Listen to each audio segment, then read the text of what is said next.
नमस्कार फ्रेंड्स, मु पीके आपण मानक स्वागत करुच्ची पीके भाई न्यूज यूट्यूब चैनल को। आज 4 अक्टोबर जहाँकि शुक्रवार सकाळ मुख्य खबर पर चलत नजर पकाइबा एवं 20टी जहाँकि बड़ खबर अच्छी तो संपूर्ण अपडेट चलत जाना वीडियो माध्यम ता पूर्व जदि चैनल नुआ अच्छा पीके भाई न्यूज यूट्यूब चैनल को सब्सक्राइब करी साइट रे थिबा बेल आइकन को प्रेस कर दिंतु जाफल समस्त खबर अपडेट ये चैनल माध्यम आपण माने पाई परिबे। एबे चलंतु जीवा संपूर्ण वीडियो पूर्व। केंद्र सरकार जहाँकि दशहरा भेटी प्रधानमंत्री नरेंद्र मोदी अध्यक्षता गुरुवार केंद्र कैबिनेट बैठक अनुष्ठित होईची। एथिरे अनेक बड़ योजना अनुमोदन होईची। जहाँकि बैठक रे निया जायथिबा निष्पत्ति विस्तृत सूचना प्रदान करी केंद्र मंत्री वैष्णवी कहिसंति जे प्रधानमंत्री राष्ट्रीय कृषि विकास योजना व्यतीत कृषकों सह जड़ित अनेक योजना को अनुमोदन करा जायछि। यह व्यतीत चेन्नई मेट्रो फेज 2 को मध्य अनुमोदन करा जायछि एवं केंद्र मंत्री कहिसंति जे कैबिनेट बैठक रे निया जायथिबा सबुठार बड़ निष्पत्ति कृषकों आय वृद्धि एवं मध्यमित लोकों खाद्य निरापत्ता सुनिश्चित करने सह जड़ित। यार 2टी स्तंभ अच्छी प्रधानमंत्री राष्ट्रीय कृषि विकास योजना एवं कृषक योजना। ये उभय योजना पाई 1,0321 कोटी टंकार बजेट स्थिर करा जायछि। एही 2टी अधीन प्रत्येक 9टी स्कीम अंतर्भुक्त करा जायछि। ये योजना अनेक कृषकों आय एवं मध्यमित परिवार खाइबा थाली सह सीधासलख संजोग रही। सेहीपरि रेल कर्मचारी को बोनस उपहार देवा पाई कैबिनेट अनुमोदन देइछि। रेलवाईर उत्कृष्ट कार्यदक्षता को स्वीकृति दे कैबिनेट 11,72,240 रेल कर्मचारी को 2 लाख जहाँकि 2857 कोटी टंकार 78 दिन बोनस प्रदान करने को अनुमोदन करिछि बोली जहाँ अपडेट अच्छी। एवं यही राशि विभिन्न वर्गर रेल कर्मचारी को track maintainer, loco pilot, train manager, station master, supervisor, technician helper, point man, मंत्री कर्मचारी एवं अन्य ग्रुप एक्सिस कर्मचारी को मध्य प्रदान करा जियो बोली जहाँ बड़ अपडेट आसी जाइछि। परवर्ती अपडेट टी चलंतु जानवा।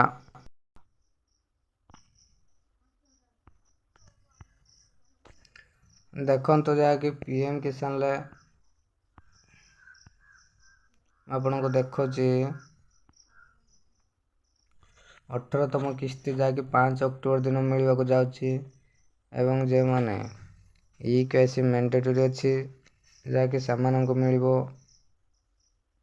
आपण माने देखबार तो एठी लिखा है जहाँकि 18 इंस्टॉलमेंट ऑफ पीएम किसान स्कीम 5 अक्टोबर जहाँकि 5 तारिख दिन मिलिबो बोली फाइनल अच्छी एवं 18तम किस्तीटा एवं ई-केसी मैंडेटरी फॉर पीएम किसान रजिस्टर फार्मर जो मैंने रजिस्टर फार्मर अच्छा से ई-केसी मैंडेटरी थिबा दरकार नचेत जहाँकि मिलिबो नाही बोली जहाँ बड़ अपडेट अच्छी। एवं ओटीपी ई-केसी इज अवेलेबल पीएम किसान पोर्टल ओटीपी जहाँकि ई-केसी पीएम किसान पोर्टल आपण माने करि परिबे नचेत आपण माने सीएससी सेंटर जाइकी मध्य बायोमेट्रिक देगी ई-केसी करि परिबे। न्यूआ अप्लाई करिया पई चाहछन्ती पीएम किसान ले न्यू फार्मर रजिस्ट्रेशन ऊपर क्लिक करके जाके न्यू अप्लाई करि परिबे। एवं जे माने ई-केसी करिया पई चाहछन्ती ई-केसी एठी देखि नेबे एवं निज स्टेटस मध्य ଚେକ୍ କରିପାରିବେ। ତ ସବୁଠାରୁ ବଡ଼ ଅପଡ଼େଟ୍ ଯାହାକି PM କିସାନରେ ତାର ଅଫିସିଆଲ ୱେବସାଇଟ୍ ଲେଖା ହେଇଛି 5 ତାରିଖ ଦିନ 18ତମ କିସ୍ତି ଟଙ୍କା ମିଳିବାଟା ପୁରା ଫାଇନାଲ ଏବଂ EKYC ତାର ମେଣ୍ଡେଟୋରୀ ଅଛି। ଆପଣ ଜାଣିଲେ ନୂଆ ଆପ୍ଲାଏ ବି ଏଥିରେ ଚାଲୁଛି, କରିପାରିବେ। EKYC ଷ୍ଟାଟସ୍ ଚେକ୍ କରିପାରିବେ ଏବଂ ସବୁଠାରୁ ବଡ଼ ଯାହାକି ଆପଣଙ୍କର ଲିଷ୍ଟରେ ଆପଣଙ୍କ ନାଁ ଅଛି କି ନାହିଁ ଆପଣ ଚେକ୍ କରିବା ପାଇଁ ଦେଖନ୍ତୁ, ଏଇ ଯେ ଅଛି ଦେଖୁଛି ବେନିଫିସିଆରୀ ଲିଷ୍ଟ। ଏ ବେନିଫିସିଆରୀ ଲିଷ୍ଟ ଉପରେ ଆପଣମାନେ କ୍ଲିକ୍ କରିବେ। କ୍ଲିକ୍ କଲା ପରେ ଆଉ ଗୋଟେ ନୂଆ ପେଜ୍ ଓପନ୍ ହେବ। ଏଠି ଆପଣଙ୍କର ଷ୍ଟେଟ୍ ଦେବେ, ଯାହାକି ଓଡ଼ିଶା, ଏସବୁ ଅପସନ୍ ଅଛି ଦୁନିଆ ଅପସନ୍। ଆପଣ ଓଡ଼ିଶା ଦେବେ। ଆପଣ ଡିଷ୍ଟ୍ରିକ୍ଟ ଚୁଜ୍ କରିବେ, ଆପଣ ଡିଷ୍ଟ୍ରିକ୍ଟ ଯେଉଁଠି ହେଉଛି ଆପଣଙ୍କର ସବ୍ ଡିଷ୍ଟ୍ରିକ୍ଟ ଚୁଜ୍ କରିବେ। ସବ୍ ଡିଷ୍ଟ୍ରିକ୍ଟ ଆପଣଙ୍କର ଯେଉଁଠି ଥିବ ଆପଣ ଚୁଜ୍ କରିବେ। ତାପରେ ଆପଣଙ୍କର ବ୍ଲକ୍ ଚୁଜ୍ କରିବେ। ତାପରେ ଆପଣଙ୍କର ଭିଲେଜ୍ ଚୁଜ୍ କରିବେ।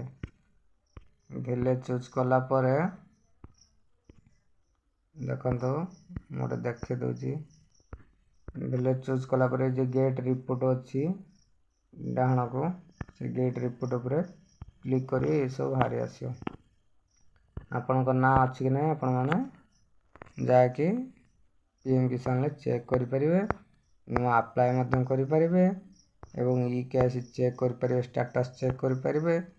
ସବୁଠାରୁ ବଡ଼ ଅପଡ଼େଟ୍ ଯାହାକି PM କିସାନରେ 18ତମ କିସ୍ତି ଟଙ୍କା ଅକ୍ଟୋବର 5 ତାରିଖରେ ଯାହାକି 2000 ଟଙ୍କା ଆପଣମାନଙ୍କୁ ମିଳିବାକୁ ଯାଉଛି। ତ ଇଏ ଥିଲା PM କିସାନର ବଡ଼ ଅପଡ଼େଟ୍ ଆପଣମାନଙ୍କ ପାଇଁ। ପରବର୍ତ୍ତୀ ଅପଡ଼େଟ୍ଟି ହେଲା ସୁଭଦ୍ରା ଯୋଜନାକୁ ନେଇ ଚାଲନ୍ତୁ ଜାଣିବା। ଚଳିତ ବର୍ଷ ଓଡ଼ିଶା ସରକାରଙ୍କ ମଧ୍ୟ ନିଜ ରାଜ୍ୟର ମହିଳାମାନଙ୍କ ପାଇଁ ଏକ ନୂଆ ଯୋଜନା ଆରମ୍ଭ କରିଛନ୍ତି। ଏହି ଯୋଜନାର ନାମ ହେଉଛି ସୁଭଦ୍ରା ଯୋଜନା, ଯେଉଁଥିରେ ମହିଳାଙ୍କୁ ବର୍ଷକୁ 10,000 ଟଙ୍କା ଆର୍ଥିକ ସୁବିଧା ଦିଆଯିବ। କିନ୍ତୁ ସରକାର ଏହି ଯୋଜନା ପାଇଁ କିଛି ଯୋଗ୍ୟତା ମାନଦଣ୍ଡ ସ୍ଥିର କରିଛନ୍ତି। ମହିଳାମାନେ ଏହି ଯୋଜନା ଅଧୀନରେ 10,000 ଟଙ୍କା ଲାଭ ପାଇପାରିବେ ନାହିଁ। ରାଜ୍ୟର 1 କୋଟି ମହିଳାଙ୍କୁ ମିଳିବ ଟଙ୍କା।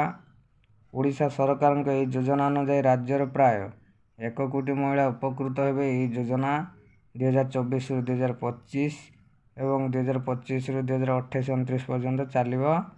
ଏହି ଯୋଜନା ଅଧୀନରେ ସରକାର ହିତାଧିକାରୀ ମହିଳାଙ୍କୁ 10,000 ଟଙ୍କା ଦେବେ, ଯାହା ପ୍ରତ୍ୟେକଙ୍କୁ 5,000 ଟଙ୍କା ଲେଖାଏଁ 2ଟି କିସ୍ତିରେ ପଠାଯିବ, ମାନେ ବର୍ଷକୁ 10,000 ଟଙ୍କା। ଆପଣମାନେ ଭଲସେ ଜାଣିଛନ୍ତି। ମୋଟାମୋଟି ଭାବେ ପ୍ରତ୍ୟେକ ହିତାଧିକାରୀ ମହିଳା 5 ବର୍ଷରେ 50,000 ଟଙ୍କା ପାଇବେ। ତେଣୁ ଏହା ବ୍ୟତୀତ ମହିଳାମାନଙ୍କୁ ଡେବିଟ୍ କାର୍ଡ଼ ମଧ୍ୟ ଦିଆଯିବ ବୋଲି ଯାହା ବଡ଼ ଅପଡ଼େଟ୍ ଆସିଥିଲା। ଯେଉଁ ମହିଳା ପ୍ରତ୍ୟେକ ଗ୍ରାମ ପଞ୍ଚାୟତ ଏବଂ ସହରରେ ସର୍ବାଧିକ ଡିଜିଟାଲ କାରବାର କରିବେ, ସେଥିମଧ୍ୟରୁ 100 ମହିଳାଙ୍କୁ ପୃଥକ ଭାବରେ 500 ଟଙ୍କା ଦିଆଯିବ ବୋଲି ବି ବଡ଼ ଅପଡ଼େଟ୍ ଆସିଥିଲା। ତ ଯେଉଁମାନେ ସୁଭଦ୍ରା ଯୋଜନାରେ ଯାହାକି ଟଙ୍କା ପାଇନାହାନ୍ତି ସେମାନଙ୍କୁ ପ୍ରଥମ କିସ୍ତି ଯେ ଦ୍ୱିତୀୟ ଫେଜ୍ ତାର ଅକ୍ଟୋବର 9 ତାରିଖରେ ଯାହାକି ମିଳିବ ବୋଲି ଯାହା ଫାଇନାଲ୍ ଅପଡ଼େଟ୍ ଆସିଛି। ଆପଣମାନଙ୍କର ଯଦି ଡାଉଟ୍ ଅଛି ତ ହେଲ୍ପଲାଇନ୍ ନମ୍ବର ଯାହାକି ଶୋ କରୁଛି ଦେଖନ୍ତୁ 14678, ତ ସେଇ ନମ୍ବରକୁ ଆପଣମାନେ ଫୋନ୍ କରିକି ସମ୍ପୂର୍ଣ୍ଣ ଡିଟେଲ୍ସ ଯାହାକି ଆପଣମାନେ ପାଇପାରିବେ। ତ ଏହା ତ ଥିଲା ସୁଭଦ୍ରା ଯୋଜନା ପାଇଁ ଯାହାକି ଅକ୍ଟୋବର 9 ତାରିଖରେ ଯାହାକି 40 ଲକ୍ଷ ହିତାଧିକାରୀଙ୍କୁ ମିଳିବ ବୋଲି ଯାହା ଅପଡ଼େଟ୍ ଆସିଯାଇଛି। ପରବର୍ତ୍ତୀ ଅପଡ଼େଟ୍ ଯାହାକି ନିଯୁକ୍ତିକି ନେଇ ବଡ଼ ଖବର ଆସିଲା। ଦେଖନ୍ତୁ ଗ୍ରାମ ରୋଜଗାର ସେବକ, ଚାଲନ୍ତୁ ଜାଣିବା। ତାପରେ ଦେଖନ୍ତୁ ଯାହାକି ଜିଲ୍ଲା ପରିଷଦ କନ୍ଧମାଳ ତରଫରୁ ଏ ଭେକେନ୍ସି ଆସିଛି। Panchayat Raj and drinking water department ଯାହାକି GRS ଗ୍ରାମ ରୋଜଗାର ସେବକ ଆପଣମାନେ ଦେଖିପାରୁଥିବେ। ଦେଖନ୍ତୁ ଏଥିରେ ଆପଣମାନେ ଟୋଟାଲ ଭେକେନ୍ସି ଅଛି 125ଟି, ଯାହାକି ଗ୍ରାମ ରୋଜଗାର ସେବକ ବା GRS। ଏଥିରେ ସାଲାରୀ ଅଛି ମନ୍ଥଲି 7,000 ଟଙ୍କା ଏବଂ ତାପରେ ବଢ଼ିକି 8500 ହେବ ଏବଂ ତାପରେ 8800 ଏବଂ ଏଥିରେ ଦେଖନ୍ତୁ ମୁଁ କହିଦେଉଛି ଏଥିରେ ଏଜୁକେସନ୍ କ୍ୱାଲିଫିକେସନ୍ ଆଉ ଅଲଗା କ'ଣ ଅଛି ମୁଁ ଆପଣଙ୍କୁ ଦେଖାଉଛି। ଦେଖନ୍ତୁ ଏଥିରେ ଆପ୍ଲାଏର ଷ୍ଟାର୍ଟ ଡେଟ୍ ଅଛି 25/9/2024 ଏବଂ ଲାଷ୍ଟ ଡେଟ୍ ଅଛି 24/10/2024। ଯେଉଁମାନେ ଆପ୍ଲାଏ କରିବା ପାଇଁ ଚାହୁଁଛନ୍ତି ଶୀଘ୍ର ଆପ୍ଲାଏ କରିଦିଅନ୍ତୁ, ଯାହାକି ଷ୍ଟାର୍ଟ ଡେଟ୍ ଆଉଥରେ କହିଦେଉଛି 25/9/2024 ଏବଂ ଏହାର ଲାଷ୍ଟ ଡେଟ୍ ଅଛି 24/10/2024 ଏବଂ ଏଥିରେ ୟୁଆର୍ ପାଇଁ ମେଲ୍ କ୍ୟାଣ୍ଡିଡେଟ୍ ମାନଙ୍କ ପାଇଁ ଅଛି 33, ଓମେନ୍ କ୍ୟାଣ୍ଡିଡେଟ୍ ମାନଙ୍କ ପାଇଁ ଅଛି 17, SCBCର ମେଲ୍ କ୍ୟାଣ୍ଡିଡେଟ୍ ମାନଙ୍କ ପାଇଁ ଅଛି 10, ଓମେନ୍ କ୍ୟାଣ୍ଡିଡେଟ୍ ମାନଙ୍କ ପାଇଁ ଅଛି 5, SCରେ ମେଲ୍ କ୍ୟାଣ୍ଡିଡେଟ୍ ମାନଙ୍କ ପାଇଁ ଅଛି 16, ଓମେନ୍ କ୍ୟାଣ୍ଡିଡେଟ୍ ମାନଙ୍କ ପାଇଁ ଅଛି 8, STରେ ମେଲ୍ କ୍ୟାଣ୍ଡିଡେଟ୍ ମାନଙ୍କ ପାଇଁ ଅଛି 24, ଓମେନ୍ କ୍ୟାଣ୍ଡିଡେଟ୍ ମାନଙ୍କ ପାଇଁ ଅଛି 12, ଟୋଟାଲ୍ ମେଲ୍ କ୍ୟାଣ୍ଡିଡେଟ୍ ମାନଙ୍କୁ ଅଛି 83, ଓମେନ୍ କ୍ୟାଣ୍ଡିଡେଟ୍ ମାନଙ୍କ ପାଇଁ ଅଛି 42। ସ୍ପେଶିଆଲ କ୍ୟାଟେଗୋରୀରେ ସ୍ପୋର୍ଟସନ୍ ପାଇଁ 1, ଓମେନ୍ କ୍ୟାଣ୍ଡିଡେଟ୍ ମାନଙ୍କ ପାଇଁ 0, ଏକ୍ସ ସର୍ଭିସମ୍ୟାନ୍ ପାଇଁ 4, PW କ୍ୟାଣ୍ଡିଡେଟ୍ ମାନଙ୍କ ପାଇଁ ଏସବୁ ଅଛି, ଆପଣମାନେ ଚେକ୍ଆଉଟ୍ କରିଦେବେ। ଏଜୁକେସନ୍ କ୍ୱାଲିଫିକେସନ୍ 10th +2 ପାସ୍ କରିଥିବା ଦରକାର ଏବଂ ତା ସହିତ କମ୍ପ୍ୟୁଟର ନଲେଜ୍ ଥିବା ଦରକାର ଏବଂ ଓଡ଼ିଆରେ କହିପାରୁଥିବା, ଲେଖିପାରୁଥିବା ଏବଂ ପଢ଼ିପାରୁଥିବା ଦରକାର, ଏସବୁ ଥିବା ଦରକାର। ଏଜ୍ ଲିମିଟ୍ ଅଛି 18ରୁ 40 ବର୍ଷ, ଯାହାକି 1/8/2024 ସୁଦ୍ଧା ଏଜ୍ ଲିମିଟ୍ କାଉଣ୍ଟିଂ ହେବ ଏବଂ ଏଜ୍ର ରିଲାକ୍ସେସନ୍ ମଧ୍ୟ ଅଛି। SC ST SCBC women category ପାଇଁ 5 ବର୍ଷର ଏଜ୍ର ରିଲାକ୍ସେସନ୍ ଅଛି ଏବଂ PW କ୍ୟାଣ୍ଡିଡେଟ୍ ମାନଙ୍କ ପାଇଁ 10 ବର୍ଷର ଏଜ୍ର ରିଲାକ୍ସେସନ୍ ମଧ୍ୟ ଅଛି। ସିଟିଜେନ୍ ଅଫ୍ ଇଣ୍ଡିଆ ହେଇଥିବେ ଏବଂ ଗୁଡ୍ କ୍ୟାରେକ୍ଟର ଥିବା ଦରକାର, ଏସବୁ ଅଛି। ଏବଂ ଡକୁମେଣ୍ଟ ରିକ୍ୱାର୍ଡ଼ କ'ଣ ଅଛି ନା 10 ମାର୍କସିଟ୍ ସାର୍ଟିଫିକେଟ୍, +2 ମାର୍କସିଟ୍ ସାର୍ଟିଫିକେଟ୍ ଏବଂ କମ୍ପ୍ୟୁଟର ଯାହାକି କରିଥିବେ ଏବଂ resident certificate, caste certificate, self attested ଯାହାକି କାଷ୍ଟ ସାର୍ଟିଫିକେଟ୍ ଗଲା, ଡିଜାବିଲିଟି ଯଦି ହେଇଥିବ ଡିଜାବିଲିଟି ସାର୍ଟିଫିକେଟ୍, ଏସବୁ ଅଛି। କେମିତି ଆପ୍ଲାଏ କରିବେ ତାର ଟର୍ମ ଆଣ୍ଡ କଣ୍ଡିସନ୍ ଅଛି। ଏଠି ଦେଖନ୍ତୁ କେମିତି ଆପ୍ଲାଏ କରିବେ ଆପଣମାନଙ୍କୁ କହିଦେଉଛି। ନେମ୍ ଅଫ୍ ଦ କ୍ୟାଣ୍ଡିଡେଟ୍ ପାଖରେ ଆପଣଙ୍କ ନାଁ ଲେଖିବେ, ଆପଣଙ୍କ ଫାଦର ବା ହଜବେଣ୍ଡ ନେମ୍ ଲେଖିବେ, ପରମାନେଣ୍ଟ ଆଡ୍ରେସ୍ ଦେବେ, ପୋଷ୍ଟ ଭାୟା ଡିଷ୍ଟ ପିନ୍ ଯାହାକି ଯାହା ଥିବ ଦେବେ, କରେସ୍ପଣ୍ଡେଣ୍ଟ ଆଡ୍ରେସ୍ ଲେଖିବେ, ଏଠି ଫଟୋ ଆଟାଚ୍ କରିବେ, ରେଜିଷ୍ଟର ଇମେଲ୍ ଆଇଡି ଦେବେ, ରେଜିଷ୍ଟର ମୋବାଇଲ୍ ନମ୍ବର ଦେବେ, କ୍ୟାଟେଗୋରୀ UR ST SC କି SCBC ଏଠି ଲେଖିବେ, ତାପରେ ମାଟ୍ରିକୁଲେସନ୍ ଅନୁସାରେ ଏଠି ଆପଣଙ୍କର ଡେଟ୍ ଅଫ୍ ବାର୍ଥକୁ ଚୁଜ୍ କରିବେ, ଜେଣ୍ଡର ମେଲ୍ କି ଫିମେଲ୍ ଚୁଜ୍ କରିବେ, ନ୍ୟାସନାଲିଟି ହିନ୍ଦୁ, ନ୍ୟାସନାଲିଟି ଆପଣଙ୍କର ଚୁଜ୍ କରିବେ, ଆଧାର ନମ୍ବର ଦେବେ, ତାପରେ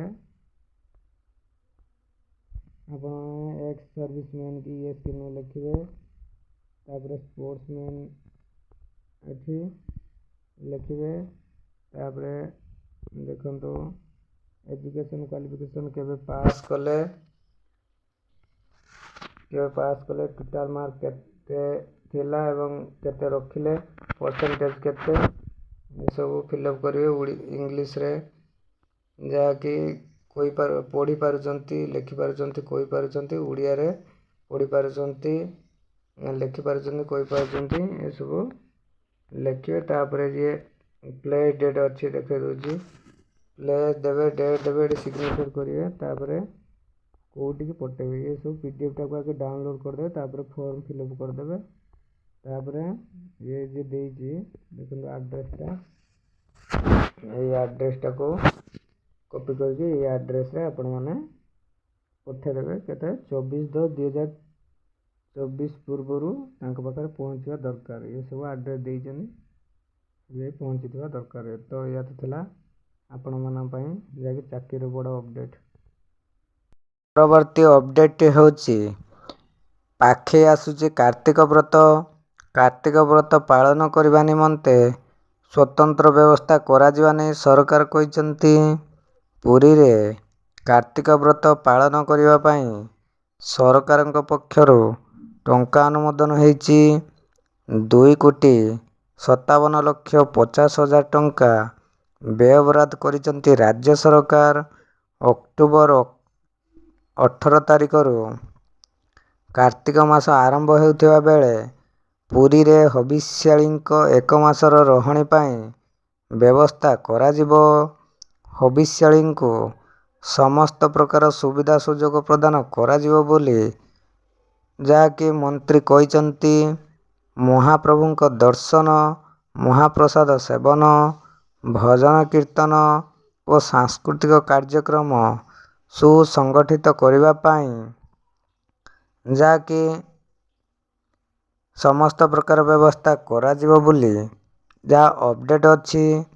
ତେବେ ଯେଉଁ ହବିଷ୍ୟାଳୀମାନେ ଏହି ଯୋଜନାରେ କାର୍ତ୍ତିକ ବ୍ରତ କରିବା ପାଇଁ ଆସିବେ ସେମାନଙ୍କୁ ପ୍ରଥମେ ପଞ୍ଜୀକରଣ କରିବାକୁ ପଡ଼ିବ।